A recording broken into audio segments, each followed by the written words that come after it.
the real medicine for cancer is life to the extreme.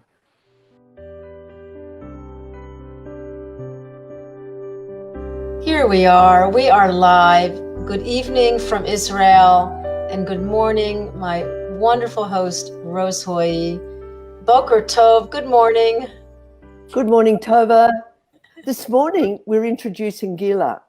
So Gila has survived a cancer diagnosis and found her body and her soul. So she will tell us more about herself in a few moments.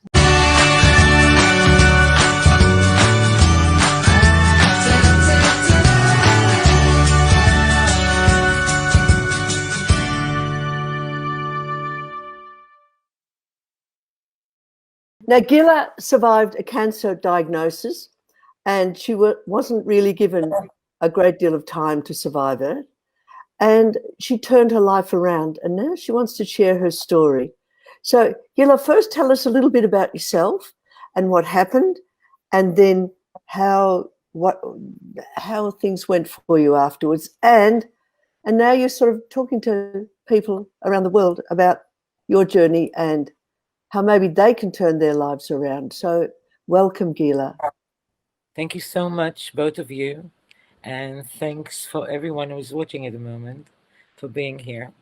Right, so my name is Gila. I was 33 when I was diagnosed with cancer. I was in between works at the time. And I felt like I'm about to die. My energy level basically just went down and down and down all the time. And I went to my GP and I told him that I'm going to die. And he told me that I'm psychosomatic. And about 4 months, I've been going from one specialist to another. None of them actually managed to diagnose my problem until I started doing my own research. And I arrived to my gynecologist and I told him, check if there's anything over there. And he said, no, everything on that department is okay, but I see that you suffer. And then he wanted me to tell him the symptoms. As soon as I told him the symptoms, he sent me to the other room to do an x-ray. That x-ray revealed that I had a tumor in the size of 3 times the size of my heart. So we're talking about if this is one heart and this is the second heart, third heart. We're talking about that size of a tumor that was wrapped around my heart and practically blocked my main artery. So I never had the main artery working practically. And with this founding, he was shocked. And he actually told me that he'd never seen anybody alive with no main artery working. And from medical point of view, I can fall down and die any step I take. So that was a shocking moment. But it was just a shocking moment because the next moment I had a spiritual, you can call it like a spiritual situation where I went out of my body and I saw myself as soul, basically. And I came back to my body within a few seconds where no one actually realized that I went out of there. But I came completely different. I already agreed to die. But I had another, from my point of view, he said that I can fall down and die any step I take. When I'm coming back to my body, I decided that there are 4 steps. And for about 4.5 months, I was living the last 4 steps of my life, which practically put me in the here and now. There was no past, there was no future. There was the here and now. And from the here and now, we can change everything. And from the here and now, I start to create fun. I start to have fun from the next moment once I'm actually getting into my body. When I'm coming back to my body, I realize that if I'm going to die in 4 steps from now, who cares about my life? Whatever was until now, all of it was finished. I'm trying to have this interview with giving a lot of information for other people who are finding themselves in the same position of cancer. I really want to explain that point. A lot of people, when they've been diagnosed, they attach themselves to the life that they lived up to that point. I was free of that. And I was free of that because I realized that I can die any step I take. So I just, at that moment in the hospital, as I'm sitting on the treatment table, I hadn't had past anymore because it never really mattered. I had only the 4 steps to live. Just then, another thing happened. I actually approached my inner self and my inner child and my soul, really, because I mean, inner child and all the rest of it is really our soul. And I said to her, until now, we were living my life when I decided what we're going to do. And you were really in prison. You were not allowed to be yourself. In the last 4 steps of my life, I give you the last 4 steps net for you. This is your journey. You go, you enjoy yourself, girl. You're free. The next question was, what do you feel like? What do you want to do? And she said, I want a joint. So I jumped off the table, the treatment table, and the doctor was shocked. I mean, he became white. And he's asking me, where the hell are you going? And I said to my drug dealer, I need a joint.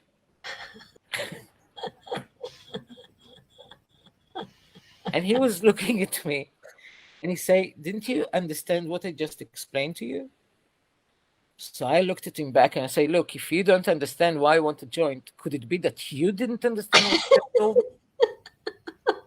Because if I'm going to die, can I have the last?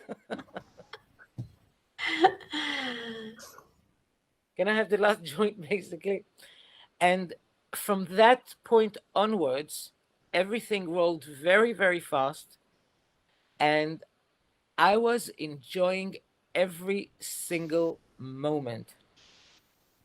Now, part of the reason why I enjoyed every single moment, as my mom driving me to my drug dealer, basically, which was living in the other side of London, on the way to her, I start to think, in this short time of life, in the last 4 steps of my life, what do I really want to do? That was a very important question that I asked myself. And the answer came, I want to die with a smile on my face. That's it. It was very realistic. It was very doable, basically. And once I decided that, and once I realized that that's what I want, then I had a mission. And my mission was to take anything that life threw on me and look for the funny side. Why? Because I had to enjoy myself all the time. I need to be happy now, because if death is coming, I'm ready. I'm with a smile. Okay. Okay. Makes perfect sense. It's very logical. Yeah. And to tell you the honest truth, there's a huge secret in that.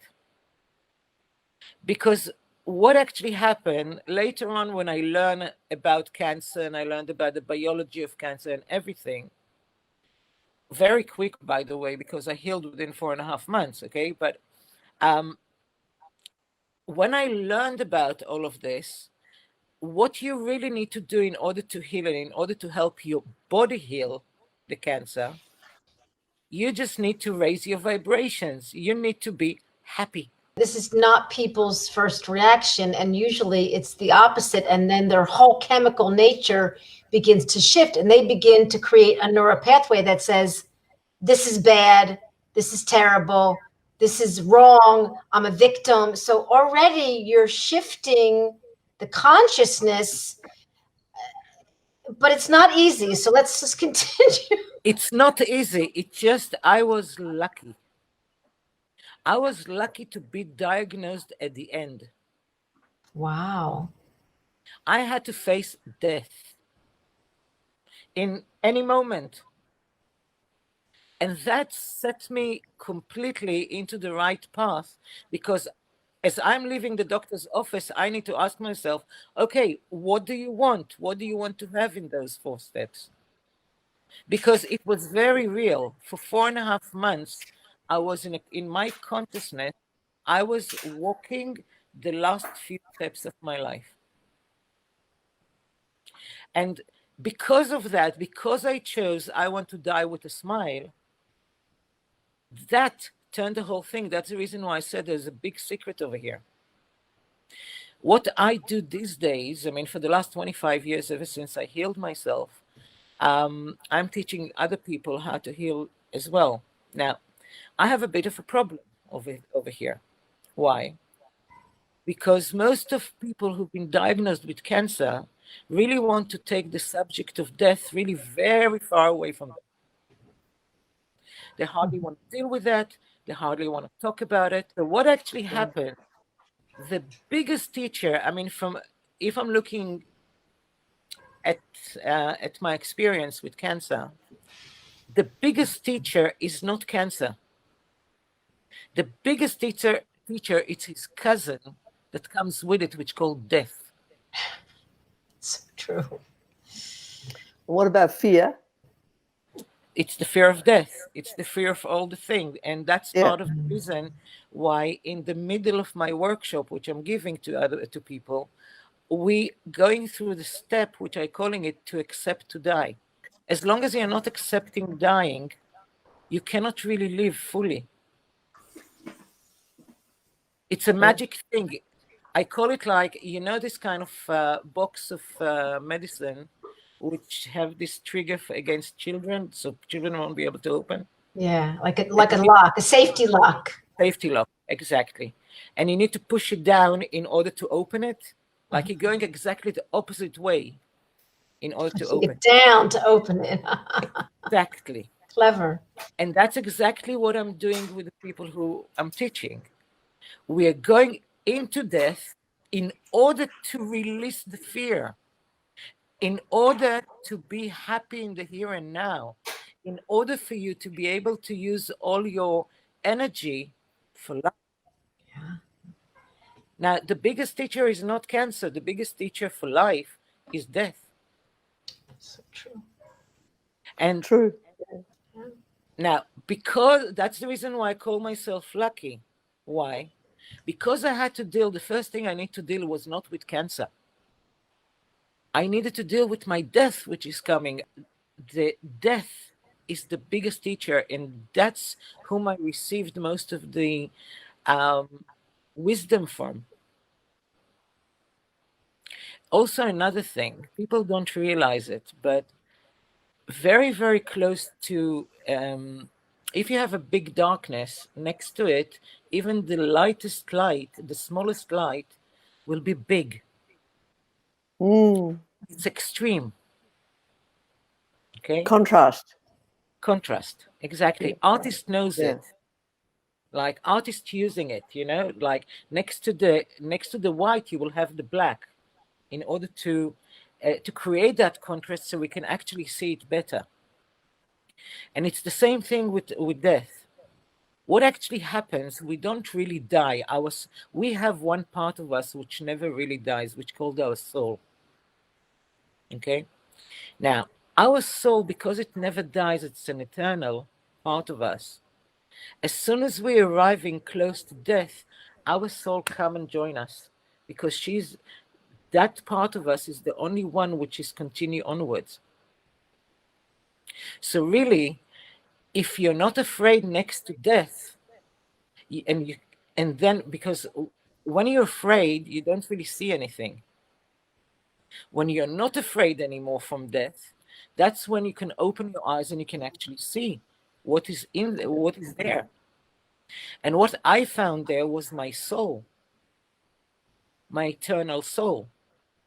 Now, so the biggest light is really close to death. Only when you're afraid, you cannot actually enjoy it, you cannot actually utilize it, you cannot actually be in touch with that. And that's a big mistake from my point of view that many people with cancer does, because when they push death away from the horizon, they are really taking away their salvation and their connection to their soul, to connect the connection to the real self. Now, why is it so important? Because the soul is the energy. When we are happy, when we are extreme happy, this is not the identification of who we are, that the brain is telling us you're this and that and the other. When you're extremely happy, that's your soul come and join you. Now, this is the energy of healing. And it's an energy that we are the only one who can create it by connecting to that part of us. Because once we connect to that part of us, we have all the energy, we have all the fun, we have all the wisdom. And all of this, wait for them very, very close to death. So why wait until death? Let's just do the journey into accepting dying and learning from the master of life. Your story was unusual because of the bypass. Can you go back there? Because that's just, when somebody understands that about their human body and the capability, that's joyful. And that's like, wow, I got reason to live. My body's an amazing, amazing, amazing, tool. It's an amazing energy that I want to honor. So don't forget that by that stage, I'm already connected to my soul. Right. I let my soul free. Right. And not only that, I tell her, you go and do whatever you want, kid. And I'm the grown-up, the brain, basically, who are used to deal with the society. I will look after you. I will clear your way. Okay? So there's another secret over here, because every little thing like that, don't forget that I'm already connected to my soul. So I'm already aligning myself. I never even got out of the doctor's office and I'm already aligned. I couldn't see it at the time. I could see it only when I'm looking backwards at what happened there, because everything happened so fast. What actually I did in that point, when I'm actually telling my brain to look after my soul and to give freedom to my soul, I'm employing the brain into helping the eternal part. It doesn't disturb me anymore. It's become part of the unit, part of the crew of healing. Can you, Gila, can you describe on a daily basis, what does it mean? This joy is an inner joy, and I'm wondering how you actually display it on the outside. Put it that way. I'm laughing, I'm enjoying myself. When I'm arriving to my drug dealer, I'm telling her, give me all the joints that you have, give me all the stuff that you have. And she say, why? I said, because I've just been diagnosed with cancer. And I'm laughing and I'm smiling and I'm hugging her and all the rest of it. And she says, so why are you happy? So I'm looking at her, why? Will it help me if I'll be sad? Excellent. Good. So logical. Yeah. I mean, but it's almost like we're not saying it to like put down people who are sad. It's like your reaction, your response was like a reality. It was like you weren't fighting with reality. We all I accepted defenses and fight. Like, wait a minute, I gotta fight. No, you can't be true. Don't tell me that, doctor. Let's have a second opinion. I'm about to die. It doesn't matter if it's called cancer or anything else. I mean, I don't have main artery working. I don't have blood into my brain. Okay. So that's the reality. Once I accepted death, that's it. I'm not fighting with it no more. But because I'm not fighting with it, and because I'm releasing my inner child, which is my soul, all the wisdom, all the faculties, all the information is there. I'm aligned. And I'm aligned to the essence of me. And the essence of us is happy. Okay? And I'm already aligned to that. And don't forget that on the way to my wonderful lady, uh, who gave me the drugs, I'm already deciding that I want to die with a smile on my face. So I'm already aligned. So everything, like it happens so fast, because when you're aligned, things happening so fast. And that brings me into your question, Rose, because I start to deal with the brain and the soul. In the third module of my workshop, I'm actually taking people into the three drivers that we have inside. One of the drivers is our brain. I call him the most primitive driver, by the way. Okay. The second driver that we have is our soul, or inner child, or high soul, or the high master, or the inner voice, or whatever. All of those are in the same line of the soul, basically. All of those terminology, basically. The third driver is our body. Okay. Now, when I actually look at how cancer happened because the three drivers didn't work together in harmony. You know, I'm living in London at the moment, and in the underground, whenever you go to the underground, you hear that guy who is saying, mind the gap, mind the gap. Everybody's everybody's talking about cancer. Yes, cancer, no cancer. Yes, cells, no cells. No one talking about the gap that happens in how we work from our inside with the three drivers. We are a society, we call the modern society. The modern society, it's a brain society. The brain is running it. Now, who is this brain? Because compare to the three drivers, I mean, if you put him in comparison, the soul is connected to the whole universe. It has the information of the whole universe. Right here and now. If you just know how to communicate with it. With that part which is you, which is the essence of you. Your body, every DNA, every cell have DNA. Every DNA have the information of all your reincarnation, if you believe in that. The more I learned about the body, I learned that this machine is incredible. And I kept on admiring the architect. It's almost impossible to learn biology without admiring that architect. He created us a body that works without really, I mean, we're just interfering with the work of the body. That's true. If we learn really how the body is working, I mean, he doesn't tell us, he doesn't even want us to think or remember to breathe. He doesn't even trust us. If we will have to remember to breathe, we will die a million times a day. It's so beautiful. It's so true. It's sad. It's true. So the architect created diaphragm, like, you don't have any other choice, you breathe. The amounts of harmony in how the body is working, it's incredible. Now, I just talked about the soul, and I talked about the body, and now I've talked about the brain. Who is the brain? What information does it have?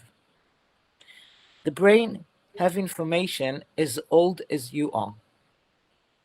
When we are born into this life, it's as if we have an empty computer. It's as if you go to the shop and you buy a computer. Yes, you have a computer at home, but it's empty. You need to put stuff into it in order for it to work.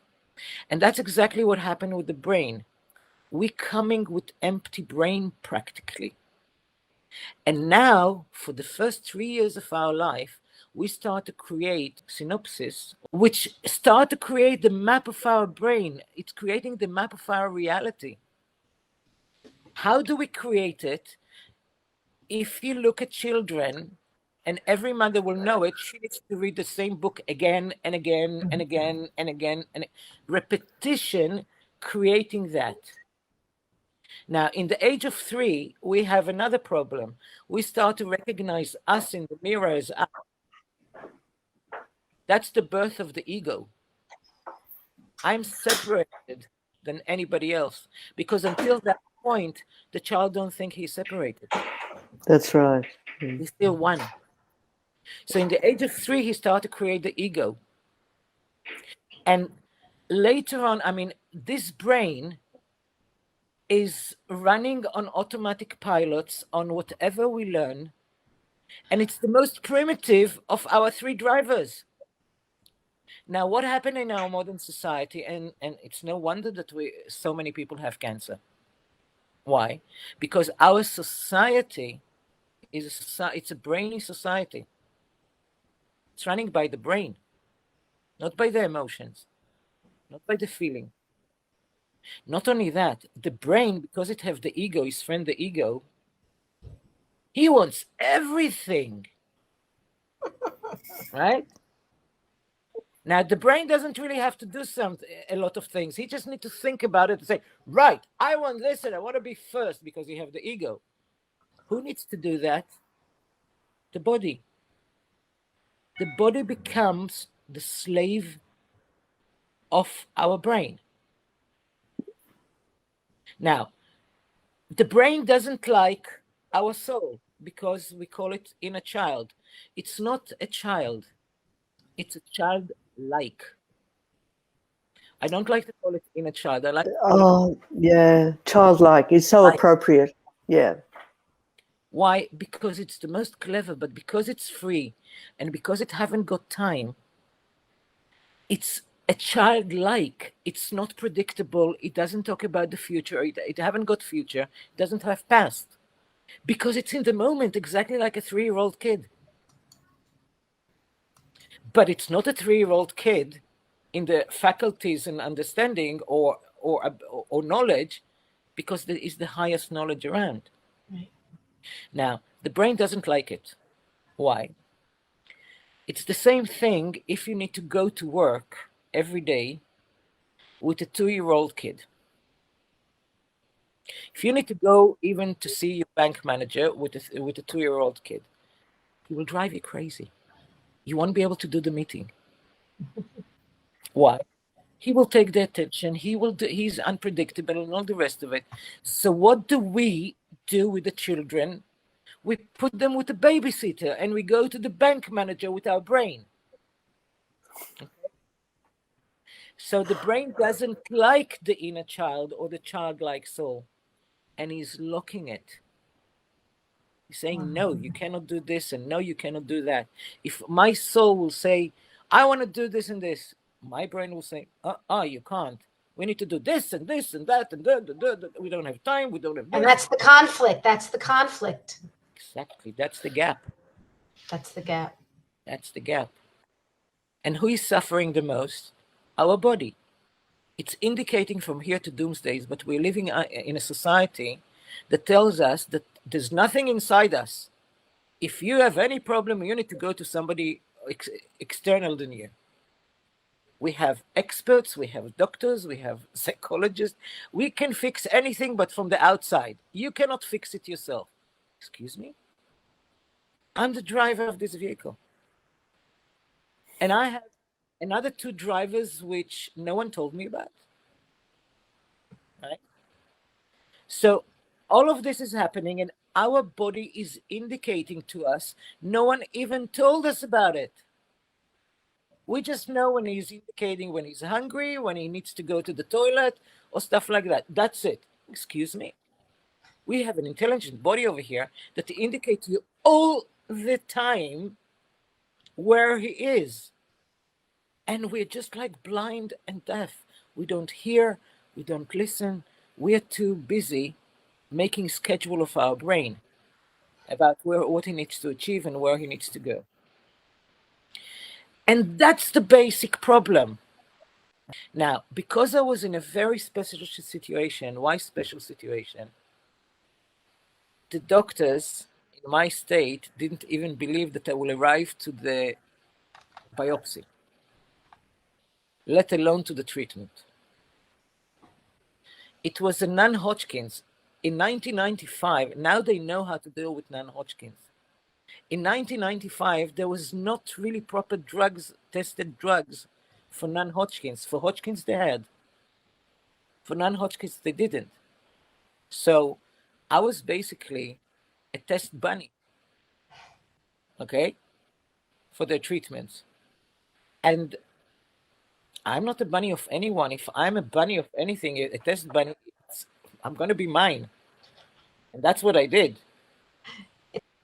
I'm sitting and I'm taking chemo, and obviously the chemo is to turn it into chemo ecstasy in my brain. By the way, the treatments, the chemo, never hurt my immune system. That's the reason why I designed the chemo ecstasy, in order to protect my immune system. My immune system never got hurt, never reduced, and because of that, I could destroy, I could get rid of such a big tumor with only 3 treatments. Is it a miracle? No, it's not a miracle.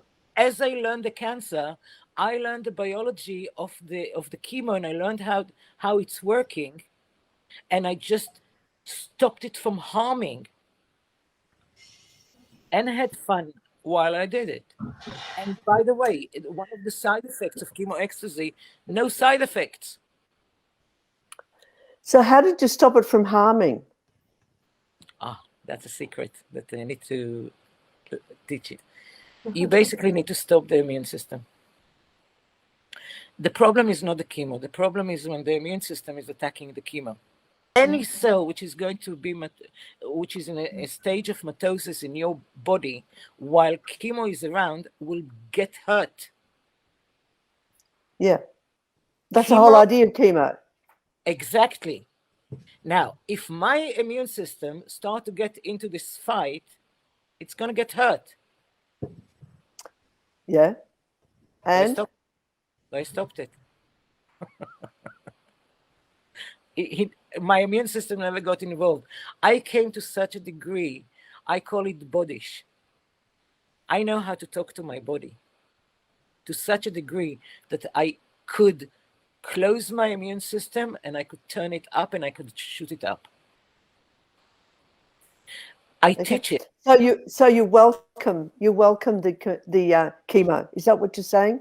No, it's more than welcome. Like in welcoming the chemo, your body doesn't need to react.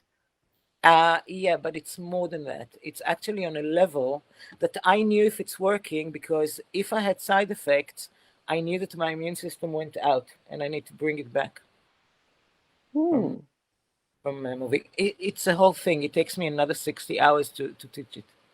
I mean, I need a person about 2 weeks before just to train him for the chemo, because it's a very specific work that needs to be done. It's not shooting in the dark. It's really learning. When I'm teaching chemo ecstasy, the reason why it takes me so long, it's because I need to explain exactly how, we need to know exactly how the chemo works. We need to understand exactly the problem of the chemo, and then we need to start to have conversation with our body. We need to learn bodish. Okay, and we need to learn how to do all of that. There's a lot to do. There's a lot to train before a person goes to chemo. It's not like just give your vein. No, because if you give your vein and you're not prepared, your immune system is going to be harmed. As simple as that. I learned how chemo works. I learned how cancer works. It has nothing to do with the symptom. It has everything to do with your immune system, and your immune system have everything to do with your emotion. And that's the reason why in the beginning I say the secret was that I accepted to die. Because once I accepted to die, I never fought anymore. I could be happy. The more, and because if I'm going to die, I want to die with a smile. That decision, I was creating energy for my immune system all the time. You need to be happy to the extreme. Now, in order to be happy to the extreme, you cannot follow anybody else's steps. Whatever makes me happy will not make you happy. Yeah. Some kind of people would need to go to the Himalaya and get on a mountain, and that's when they're becoming happy. Another person needs to hang himself from the tree upside down. Let me be in bed with my joints and stuff, and I'm the happiest. Okay? You need to find out what makes you happy. And what makes you happy is life, because the real medicine for cancer is life to the extreme. Each and every one of us creating cancer cells on a daily basis. That's right. That's a biological fact. Okay? Now, the reason why I don't have cancer is because my immune system are dealing with my cancer cells on a daily basis. Everybody is asking where the cancer came from. Excuse me, it's not even the right question. The right question would be, what happened to my immune system that it stopped dealing with those cells when they were small, when they were yet accumulating? Now that the tumor is big, even 5 millimeters of tumor, we are talking about few millions of cells. Okay? Don't forget that cell is something we don't see in a naked eye. Even if I put 100 cells on your palms, you won't see them. Okay? It's so small. Now, what actually happens is, the real question is, what happened to my immune system that stopped dealing with those cells? Yeah. When they were small. And what we find out is that the cancer don't start with the cancer. Cancer usually starts with depression or a shock, massive shock, even being redundant from your work sometimes. I mean, we are reacting, we are living human beings. Each and every one of us react differently to different things. Even sometimes, even the smallest things can get a person into depression. Now, when we exercise depression for a long period of time, what actually happens, we are reducing the energy of our body. The moment we reduce the energy of our body, our immune system needs to stop working on some of the jobs that it does, because it haven't got enough energy to do them. Now, that's a nice way of putting it. Simple. Now, by the way, the first thing, if my immune system is lacking energy, the first job it will stop doing is dealing with my cancer cells. Why? Because the dealing with the cancer cells, it's a daily work for my immune system. It's the most natural thing that my immune system does on a daily basis. The moment it doesn't have the energy, it will rather send the extra energy that they still have to the other side of the immune system, which deal with things that come from the outside, germs and all the rest of it. This is much more important work for our body to do in case it's on a lower energy force than actually dealing with cancer cells, because cancer cells is part of the inside part of the body. That's okay. Once we will get the energy, we will do that. That can wait. I want to say one thing to our listeners. If anybody, to take away, a take-home insight, which, of course, is something Rose and I talk about, something Dr. Sarnia talks about. The knowledge is power. The knowledge that you developed. Forget the happiness and the joy, and that you decided that you were going to be in partnership with your life and your death, and what gave you happiness was to know what's going on. and we talk to people, it's so true, to know about their arthritis, to know about their headache, to understand the neuro, like it's not natural, because people, they separate themselves from the knowledge, but it becomes, the way you're talking about it, is it right, Rose? It almost sounds like it's a natural step you would take to become knowledgeable about what's happening. It makes sense, but it's not the first thing people do, and yet it's a very important tool for healing. It's the basics that every person with cancer needs to know. I'm not a healer. I'm not a therapist. I'm not even pretend to heal people. If they want to heal themselves, they need to come to me and I will teach them. It will take about 60 hours or more, but I will teach them everything they need to know until they start to. I'm not going to tell them what to do, by the way. I never do. I will teach them how to speak to their body and how to speak to their soul. Those two parts give them the exact information that they need to know. My workshop is basically three modules. The first one, we start with biology. We end the first module when I'm connecting biology to emotions. Okay? Every part of every emotion that we have can either create energy or draw energy down from our body. The second module, we are talking about the fears. Because before we go into the inner work of the three drivers, we need to stop the fears. The fears will disturb you. Why? Because fear is the food of cancer. People don't realize that. When we are afraid, cancer is happy. Fear draws down our energy, our life energy. Whatever draws down our life energy helps the cancer grows, because if we are reducing the energy, we are reducing our immune system. The moment we reduce our immune system, it's just like you take off the cops from the streets, the thieves are happy. Good analogy. And the cancer is an energetic thief. Cancer is just a silly cell that all the things that it wants to do is to grab energy, steal energy, and multiply. And multiply. Reproduce. Yeah. That's what it does. That's the only thing you do. Okay? So why are we fighting with it? We just need to give the energy to our immune system to come back to do its job.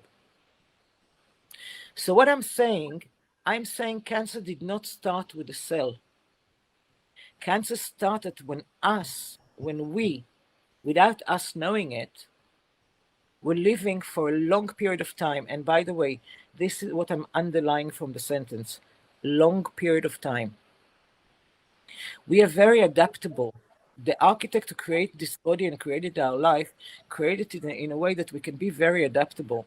You can be depressed for a month. You cannot be depressed for all of this, because you will adjust. In the end of the day, you will adjust.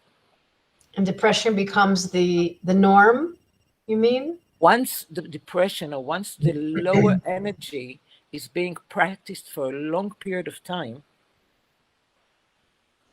that's when we are changing the ability of the immune system to start to work.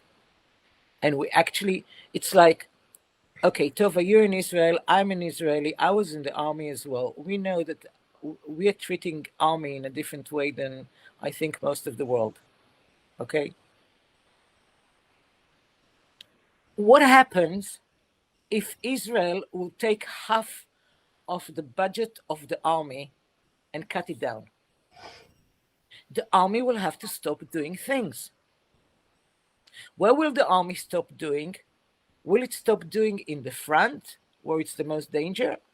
Or will they actually take away from jobs from the offices and the inside system of how they work?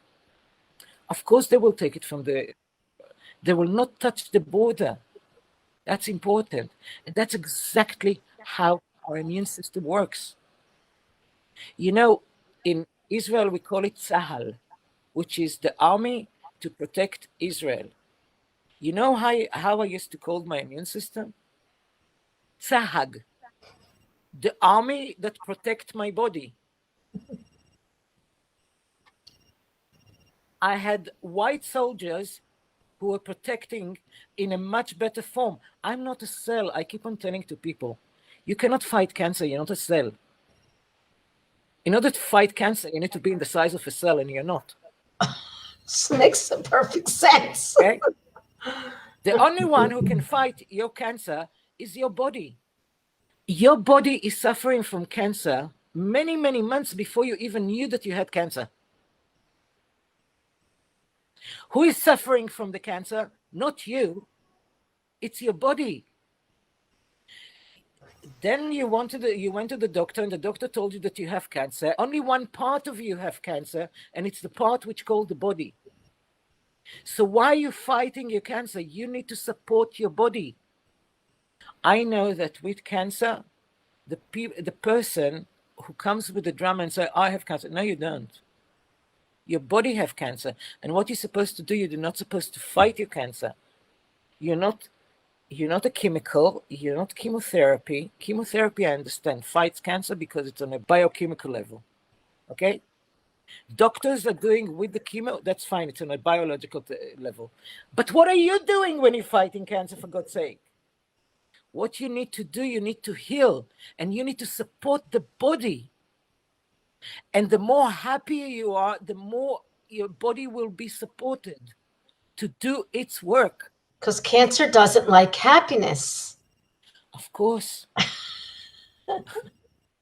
It says, I'll go do my job, go be happy. I'll go in the body and do my job and just be an immune system. Look at this, even from Israel point of view. You just went through the time that we just had war in Israel, okay? The citizens in the country, what do the Israeli do when there's war? They come together. Do they take a gun and they go to the thing? No, that's the army job. Right. But what the citizens do, they support the army. They make cakes and they make cookies and they write letters with big hearts and with many hearts, and they give the support to their soldiers. That is the job of a person with cancer, to support the part of you which have all the ability to do so. Do people actually fight cancer? I have no idea how. I'll tell you my story. I mean, after the drug dealer, when I went directly into the hospital. Okay, my mother took my drugs away because she said, "Don't mix drugs." She doesn't understand about drugs, neither the doctor. That's what I do. Because as soon as she left me in the hospital, and the joint went down, my adrenaline shoot up. The joint relaxed the adrenaline. And everything, and the only thing I really wanted to do was to roam and to run in the corridors because I was full of adrenaline. And I knew that I shouldn't, because if I would, I could burst something and I could die. But you weren't scared to death. Yeah, but I mean, I start to have fun. I don't want it to stop.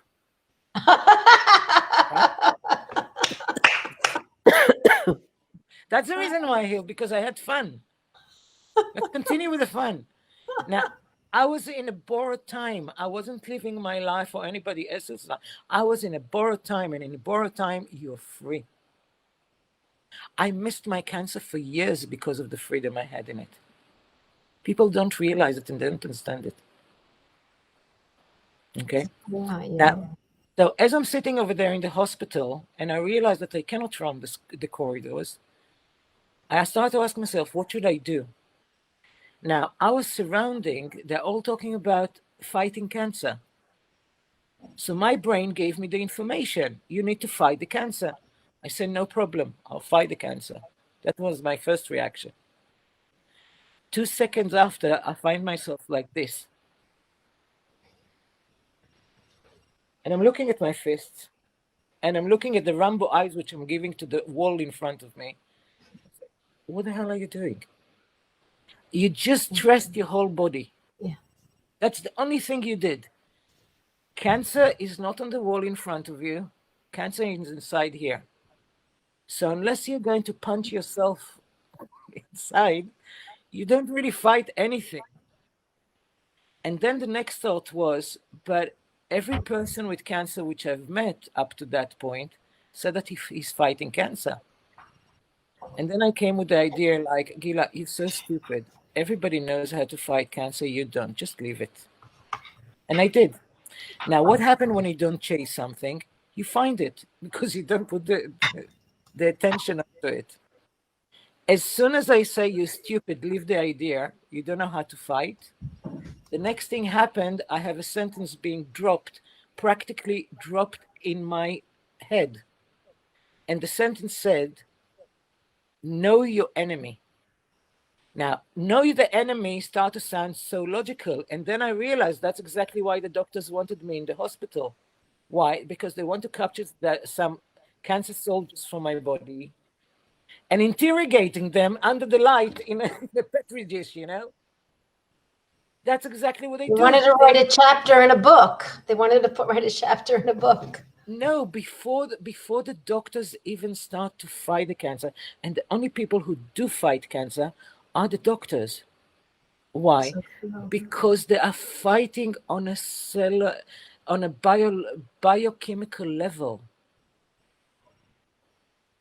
They're trying to be the immune system, but my immune system is doing it much better. So what actually happens once I realized that, from that moment onwards, when I stopped fighting and I start to learn my cancer, I start to create a list what cancer likes and what cancer hates. It's so easy to heal cancer, seriously, because the only thing you need to do is the things that cancer hates. That's it. See, I'm applying this to every condition because a lot of our listeners have lots of different autoimmune diseases, and it's across the board. It's the same information. There's things that your headache likes and things that your arthritis likes and things that it doesn't. It makes sense, Rose, doesn't it? It's a practical, maybe like a practical way to understand. When I'm depressed, my headache likes it. When I go out for a run, my headache doesn't like it, so it doesn't come back. Like it could be a very simple way people could maybe understand the new neuropathway. But you created a new neuropathway right away. It's not a new neuropathway. It's learning your drivers. I'm actually, in a funny way, I'm saying that I'm teaching people how to drive. Because until now, they didn't drive it correctly. Now let's learn. Once we start to learn about how to drive, we need to learn how the body works and how we can communicate with it. That's called bodish. We need to have conversation with our soul, because that's where the information and the guidance, the real guidance, is coming. And we need to learn how to stop the manipulation of the brain and to reduce the brain back to its real original state. We don't hate the brain. Yes, the brain took over and drove us to cancer. But the brain is very big part of the three drivers, and we need to drive the three of them in harmony. So we need to understand how the brain is working, and we need to reduce its work and to put him in the back seat. If I'll try to put the imagery, is as if I'm teaching them to sit in the driver's seat, to take off the brain from first of all, the driver's seat. Right. The brain should not be driving. The brain should not be driving. Of course not. So we need to take the brain to the back seat. We need to sit on the driver's seat, and we need to take the inner child or the soul to sit on top of us, because we're going to drive it together. Now, the actual vehicle is the body. So we need to listen to it. We're listening more to our cars than we listen to our body. There are people that if the engine in their car will just go, immediately they will stop, they will check, they will realize, Our body can do all those kind of funny noises from here to doomsday. No one listen. So true. Because And they're not in touch. They're not in touch with that. It's like what we're teaching, what we want people to know is like, so not only to have the knowledge, I'm just putting out these sort of tools, these insights, you know, they'd have to have the knowledge. And, you know, the one thing you said that Rosa says all the time, Rose is like, says all the time, we are made for love. And if we could stay with that basic, you know. Which part of you loves? My heart and soul. Your heart and soul. Can your brain love? If I tell it to. He will pretend that he does because the brain doesn't have emotion. Well said. Brain is our computer. Brain is the tool that is over here in order to allow us to be around other people and to be in the reality which we called material reality. Okay? But because of the ego, he said, I'm the only one. Excuse me, but the brain and the ego are going to die the moment you stop breathing. And the body. The only part that continues is your soul. So why are you giving so much power to this brain? All the fear, by the way, all the fear of death is coming from our brain. So true. That's a take home. That's our soul wants to go home. This is a silly world for her. It's a hallway, they say. It's just a hallway. Yeah. A real place is at home. You know, when I took a workshop to the desert of Sinai, reason why I'm going so much to Sinai, a month after I healed, I took a visa for 1 year and I went to the desert and I rented a beach and I was living and I built a house on the beach, a hut basically. And I was living with the Bedouins for a year. They're the most clever people I've ever met. Compared to our stupidity modern life, they have the real knowledge. They carry the real knowledge. And it's true to anyone who is living in nature. Okay? They're healing themselves. You know how many times I've seen a Bedouin sick, like I don't know what, and they will they will wrap themselves in a blanket. They don't want anybody to come next to them and no one to touch them. The following morning, they're completely fine. Wow. When a Bedouin have a bit of problems with his mind, he will disappear. He won't say hello. He won't say goodbye. He will disappear. He will come back after 2-3 days. Where has he been? In the desert, blurring in nothing, into what we call meditation. They don't call it meditation. They just go and blur and hear the inside. A Bedouin say, when the desert speak, I become quiet. And that's another thing which I'm teaching my people who comes to me for the workshops. I teach them that our brain is noisy. Our brain is the same thing if I take it to India and I put you in the middle of Delhi. The same noise. Our soul and body, they whisper. If you really want to listen to your body and soul, you need to be quiet. So true. The place where the cancer started was in the way we drove our emotions. Wow, that's important. This is take home. Let's say that again. Where the cancer started is the place where we didn't drive correctly in our emotions. Okay? And plus there's another wish. There's a wish to die. Now, it's not, I had cancer not because I was sitting over there and saying, oh, I want cancer. Oh, I want cancer. No, that's not how cancer happens. But if I wake up every day for a long period of time and say, oh, I don't want to wake up, I don't want to be here, I don't want this. This is a message to your subconscious that it's actually saying, I don't want to be here. That's what your subconscious hears. And your subconscious will find a way to create the cancer to give you the chance. You don't want to be here? Fine, let's go. Now, this is another part which I'm teaching. What are the messages that you give? Because we all the time give messages. Our subconscious listen to every single thing. Listen to every single word we say, every reaction that we have about what other people say, everything. We are being recorded. Now, the subconscious is taking the information and it's creating solutions for what it sees. Everybody's dealing with doctors and treatments and fighting cancer and blah, blah, blah.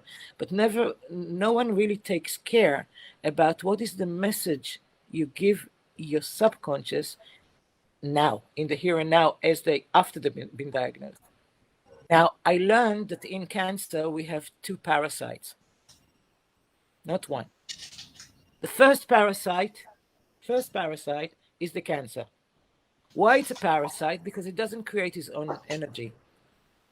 It's basically stealing energy from my body. That's the reason why we call it a parasite. Okay? The second parasite is worse. You know who is the second parasite? I discovered it was me. Mm-hmm. Why? Because I'm the one in charge of creating energy for my body to work. I'm the financer of the energy of my body. If our body haven't got energy, it cannot function. Now, when I know how to drive emotionally after my cancer, here for the last 25 years, I don't have cancer. How come? Do you think I wasn't depressed? For 15 years, I was crying every day. I was trying to get pregnant and I couldn't. How come I don't have cancer? It's because still, even though that I was depressed and I was going to all those places, I was giving the right message to my subconscious still in the same time. I don't have to operate. I don't need to be in healing mode. I was in healing mode for 4.5 months. I created a new driver, a new automatic pilot. Every 5 minutes for 4.5 months, every 5 minutes, I will, in the beginning, I need to close my eyes. Afterwards, I will just turn my attention to my body and I check if it's relaxed or if it's tensioned. If it's under tension, immediately I will relax it. How would you tell your body was tense? What would you feel? I will, in the beginning, I'm teaching this for other people and they're doing it all the time. Okay? One of them really took me seriously. The one person from Elat really took me seriously because I keep on saying, I did it without a watch. These days we have a watch. We can actually put a program that every 5 minutes can give you a certain noise in your computer that you travel with you everywhere. And she did it. She went and she found the application and she took it down. And every 5 minutes she had this kind of little nice voice. And when she heard that voice, she will close her eyes in the beginning. After about 3 days, you don't really need to close your eyes anymore to do that. And she used to scan her body and to find if there's any tension. That's easy to do. And if she found the tension, she will immediately relax it. Why? Why did I do it? And I did it every 5 minutes for 4.5 months. Why did I do it? Because I needed to people dealing with cancer, they're fighting cancer. They don't realize that they need to heal the second parasite. The second parasite, it's me. I need to heal me. Wow. I need to stop disturbing my body from healing. You need to move out of the way. You need to move out of the way. I need to move out of the way. Now, how do I move out of the way and correct it? I need to help my body, not only move out. I need to help it. Now, if I'm stressed, and I can be stressed because of anything, people don't realize how words are important. Why? Because every word we hear change your biochemical level of your body. It's Every true. word. Okay? Because we And I can react to that word, or we react or respond, and that's chemical. you can, and if it's giving you a good feeling, that word, you become open and relaxed. If it, let's say you don't like that word, your body will just react, and it will just lock in some areas, and the next word it will do exactly the same thing in different places. Okay. Could I elaborate on that and Yeah. mention that the words are the words that are said to ourselves, not only the words that are said to us, but the words that are said to ourselves create that reaction. And Oh, then by being aware that you're doing it all the time, and it's almost like you're feeding those cruel words to yourself as though it's a good thing. And then, of course, the body then goes into tension, and then the backache happens, or the leg ache, or the shoulder pain, or the headache, etc., etc. So what Gila is saying is, by doing that body scan regularly and joyously, really, and seeing that your body can let go if your mind will be in tune with your body. I took it on all levels, but yes, you're right. Yeah. And I'm teaching it on all levels, because the Yeah. first level is to recognize it. Then, if I had time in the same moment, I will go and find out what made me tense, because this is a clue to the belief system which I have in my mind. So you can Nicely take that, put. Yeah. so you can take that work as deep or as low as you want. This is your inner world. You can go as deep as you like, but I'm teaching you how you can actually find that information. Okay. So anyway, that Tamari from Elat, who decided to take that application and did it, she did it for 2 weeks. Her phone every 5 minutes go beep and give this kind of sound, and she used to do it. After 2 weeks, she's sending me a message. This is insane, she say. I'm so happy. I've never seen happier. I've never been happier in my life. Is this going to last? People don't realize, but when we stop, you see, you mentioned something very important. You said that if my body is tensed, I can release it on any part which I want. I can release it directly on the body, just telling, relax, Yeah. Let go. let go. Yeah. Okay. Now, Yeah. that created, because I did it for 4.5 months, it created an automatic pilot in me. And like a new pathway. You mean Yes. like Yes, new automatic pilot, because we don't realize we never really do things. We created automatic pilots to do things. Okay. Now, my new automatic pilot of after the cancer was I cannot go lower than a certain level of stress, because my body will scream. It got, because I took up the rough by the 4.5 months of exercising this. I took up the rough. Now, if my rough used to be here, now my rough is here. So on that level, my body will already start to scream. It will not really allow it to come to that point. And I'm not doing nothing. I just created the new automatic pilot 25 years ago when I had the cancer. I'm very lazy. I'm not about, oh, you need to look after this. No, you need to be free. Gila, there's a Liliana Alon who's written a lovely thing about lung cancer. Did you see that? Liliana came to learn the workshop with me in the desert. Yeah. wow. Liliana is Yeah. amazing. I just Yeah. taught her 3 days, but she walked the walk. She's happy. You know, when she wrote me her letter, there was one sentence over there that she wrote, which that's the sentence, the little sentence which I'm looking for to know if it sunk in or didn't. And the sentence that she wrote was, cancer became my friend. After 3 days with me in the desert, cancer became her friend, and I knew she got it all in, and she have an amazing life now. So another take home insight and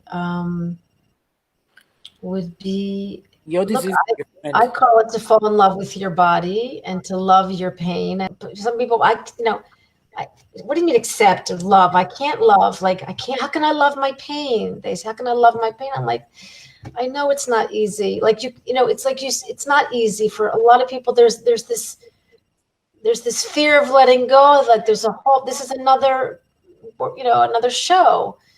There's the fear Okay. of the experience of the fear. That's worse than the fear. There's a lot of fear, a lot of defense. You sounded like you had no defenses. There was no defenses up except, what do you mean you're not taking me to get my marijuana? That was a defense, but I'm going otherwise, to die. Who cares? I'm going to die. The beautiful thing about death is that you're so clear when death is around. You're so clear about what you don't want to do ever again. And with this list, you know exactly what you do want to do. like the bucket list. That's it. There's no question about it no more. It's not like, yeah, no, maybe. You know. I wouldn't know. I wouldn't know. But that's the reason why I call it the biggest teacher. Death is a bigger teacher than the cancer. Yeah. So Wow. I'll give you just for you two, because you're dealing with other diseases, with other illnesses and pain. I will give you my reasoning why I loved my pain. Cancer did not create me any pain. What created me pain was the operations for the biopsy. They had to call a heart surgeon in order to take a small biopsy. He cut me twice. He cut me over here in the end of my neck, because I asked him not to leave signs of his job. And then he actually broke 2 or 3 ribs in my chest in order to get over there. And even then he said, I just went and I took a little bit and I ran away because I could kill you. Why he could kill me? Because that's exactly what Tova is waiting for it for almost all the interview. Because my body created bypass. All the little veins in my chest, he enlarged it and he created more in order to rush blood to the brain. Otherwise, I would die. By the way, that turned me into understanding the body. Because when I realized that, I said, my body knows what to do. Better than the doctor. The doctor was still searching. And what's beautiful, another take home, is the body's always searching to get better, for good, Always. to love. It's like, like it's made for love, that this is the body's path. This is its natural Body path. has 2 parts. And we need to realize both of them. The one path is exactly what you said. The body all the time balance whatever energy you have, and it does the best out of it and is healing all the time. The second path that they have, if our body realizes that it cannot survive, it will shut off the system. And that's why it was so important for me to give all the time the message and the energy for my body, because if my body will collapse and come to that decision, it could actually stop everything. So that is the 2 things that we need to know. But I was talking about the pain. So anyway, when he cut my ribs, I don't know if anybody experienced cutting of bones. It's bloody hurtful. For your audience, I want to give the reasons why I loved my pain. I loved my pain because the few days which I had the pain, they were the days that I started to learn Bodish. Because I had the pain, I had to work together with my body to even move without pain. Right. Or to find a way to move with the least pain I could endure. Right. I could not do that exercise unless I had pain. You needed to have the pain to learn that. Yes. I love it. I'll tell you how I started. Because don't forget that even breathing was hurtful. Because if I had broken bones in my chest, even breathing is hurtful. Sure. Okay? My first exercise was to reach my hand to the table next to me in order to take the glass of water. That in itself, the first time, took me more than 25 minutes. Mm. Why? Because it wasn't the point of reaching the water. The point was to talk to my body and say, right, body, we're going to do that movement together. And you're going to direct me and show me the best way of doing that movement with the least pain. And you needed the pain to learn how to do that. If the pain wasn't there, I couldn't do that. Because when pain is not there, we do not feel our body. So powerful. We can only feel our body when it's painful. So pain can teach us mindfulness. Of course. And awareness. And body. And bodish. It can give you the exercise to learn how to speak to your body. And I'm telling you how I did it. I actually said, okay, body, we're going to do it together. I used to speak out loud, which used to make me laugh. And I used to say to my body, okay, let's try. Now, the screen is not big enough, so it was something like, okay, let's move this shoulder a little bit less. It was tiny, tiny movements. And on every little movement like that, I would ask my body, from here, or from here, or from here, or from here. And I wanted my body to show me the way to the water with the least pain I could endure. Wow. If I didn't have pain, I would never speak bodish. What a gift. Thank you, pain. Thank you, pain. Look, if you have nothing wrong with your body, you don't feel it at all.